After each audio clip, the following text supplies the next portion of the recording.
катка кол койдуңуз беле? Жок. Кандай болду эле сизге сунуштагандар? Жок, эч ким мага эч нерсе сунуштаган эмес. Азыр эми күбө катары чакырдык. Күбө катары чакырылдым. Осмоналиев Ханыбек деп ушул 75 кишинин арасында бар экенсиз агай. Дешип апрелде ИИМдин тергөө бөлүмү чакырышкан. Ал кезде барып, протоколуна кол коюп берип, мен кол койгон эмесмин, эч ким мага чалган да эмес. Бирок катты көрдүңүз беле? Же көргөн эмес беле? Жок, мен кол койбосом, эч ким чакырып. Интернеттен окудум ушу. Эмне болуп тизмеге чыкпадыңыз? Билбейм, бир фамилиябыз окшош болуп калыптыр. Осмоналиев Ханыбек деп. Өзү ошол мен эң жакшы көргөн олимпийский чемпион байкем бар.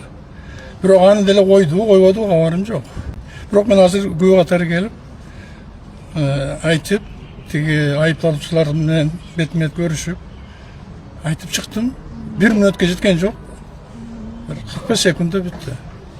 Негизи сиз өзүңүз кандай ойдосуз? Ушул каттын жазылганына анан биздин бурдагы мамлекеттик кызматкерлер бар да. Ооба, көрүнүктүү мамлекеттик кызматкерлер бар экен, мен таң калдым. Анан каттын өзүн деле окудум.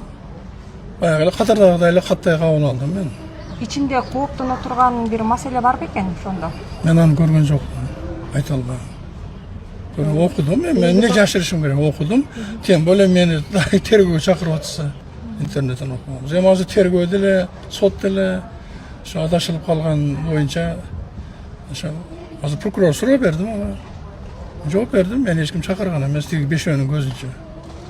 Менен баягы тажрыйбалуу саясатчы катары ар кандай нерсе анын үстүнө президенттик шайлоо менен сыпатталган нерсе, айланышкан нерсе конституциялык норма менен мыйзам чегинде гана жүрүш керек.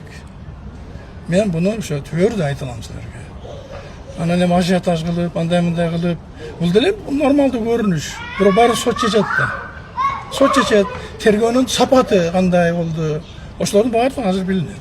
Мына мен боюнча, мисалы үчүн, абдан ыңгай сабалдар калышты. Мен ушуну эле айтам.